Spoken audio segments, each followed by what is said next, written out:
মাত্র 30 টাকায় এত পুষ্টিকর খাবার বিশ্বাস হবে না। ডিম, টমেটো ও আলু আর সামান্য মশলা দিয়ে তৈরি এই খাবার শরীরের জন্য খুবই উপকারী। কম খরচে সুস্থ থাকতে চাইলে এই রেসিপিটি অবশ্যই ট্রাই করুন। আজ আমি দেখাবো মাত্র 30 টাকায় পুরো পরিবারের কিভাবে পুষ্টিকর খাবার বানাবেন। তো চলুন রান্নাটি দেখে নিই। এই সামান্য উপকরণ দিয়েই তৈরি হবে আজকের রান্না। একটা আলু, 3টে ডিম, একটু পেঁয়াজ কুচি এবং কিছু বাটা মশলা, একটা টমেটো বাটা আর কিছু গুঁড়ো মশলা, লবণ আর তেল। প্রথমে ডিম 3টেকে একটি পাত্রে ভালোভাবে সেদ্ধ করে নেব। সেদ্ধ হয়ে গেছে এবং ডিম 3টে তুলে একটু ঠান্ডা জল দিয়ে রেখে দেবো। একটা কড়াই বসিয়ে দিয়েছি, কড়াইতে সামান্য তেল দিয়ে এবং ওই তেলে সামান্য হলুদ আর লবণ দিয়ে আলুগুলো ভালোভাবে ভেজে নেব। এদিকে আলু ভাজা হতে হতে আমি ডিম 3টে ছাড়িয়ে নেব এবং আলু ভাজাও হয়ে গেছে, এবার তুলে নেব।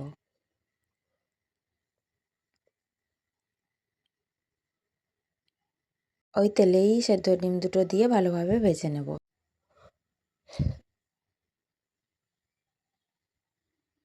ভাজা হয়ে এসেছে, এবার তুলে নেব।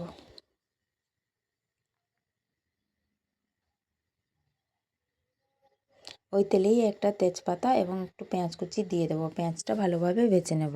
পেঁয়াজটা ভাজা হয়ে এসেছে, এবার বাটা মশলা দিয়ে দেবো। পেঁয়াজ বাটা এবং রসুন লঙ্কা বাটা আর যে আদা জিরে বাটা সব দিয়ে মশলাটাকে ভালোভাবে ভেজে নেব।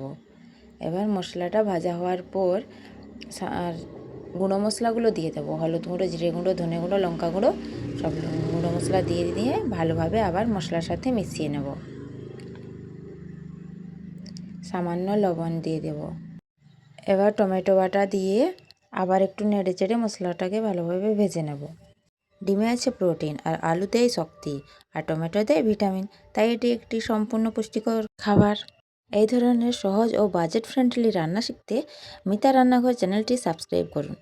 এবার মশলাটিতে সামান্য জল দিয়ে ভালোভাবে কষিয়ে নেব যতক্ষণ না মশলা থেকে তেল ছেড়ে এসেছে। দেখুন খুব সুন্দরভাবে তেলটা উপরে উঠে এসেছে।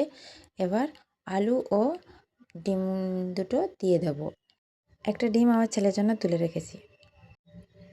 এবার ডিম আলু দিয়ে মশলার সাথে ভালোভাবে মিশিয়ে নেব এবং কিছুক্ষণ নেড়ে চেড়ে মিশিয়ে নেওয়ার পর ঝোলের জন্য জল দিয়ে দেব এবং ওই জল ভালোভাবে আলুগুলো সেদ্ধ করে নেব। কিছুক্ষণ ঢাকা দিয়ে রান্না। 3টে ডিম 18 টাকা, আলু, টমেটো, পেঁয়াজ 5 টাকা আর 7 টাকার বাকি সব মশলা। হলো না 30 টাকায় পুরো পরিবারের পুষ্টিকর খাবার। এবার সুন্দরভাবে ঝোলটা ফুটে এসেছে, আলুগুলো ভালোভাবে সেদ্ধ হয়ে গেছে। এবার উপর থেকে সামান্য গরম মশলা এবং ধনেকুচি পাতা দিয়ে দিলেই তৈরি হয়ে গেল আমার সম্পূর্ণ খাবার। দেখুন রান্নাটা কি সুন্দর দেখতে হয়েছে এবং গন্ধটাও এসেছে মারাত্মক সুন্দর। আপনারা এইভাবে অবশ্যই একবার ট্রাই করবেন এবং আমাকে কমেন্টে জানাতে ভুলবেন না কিন্তু। ভিডিওটি যদি ভালো লেগে থাকে তাহলে একটা লাইক এবং শেয়ার করবেন।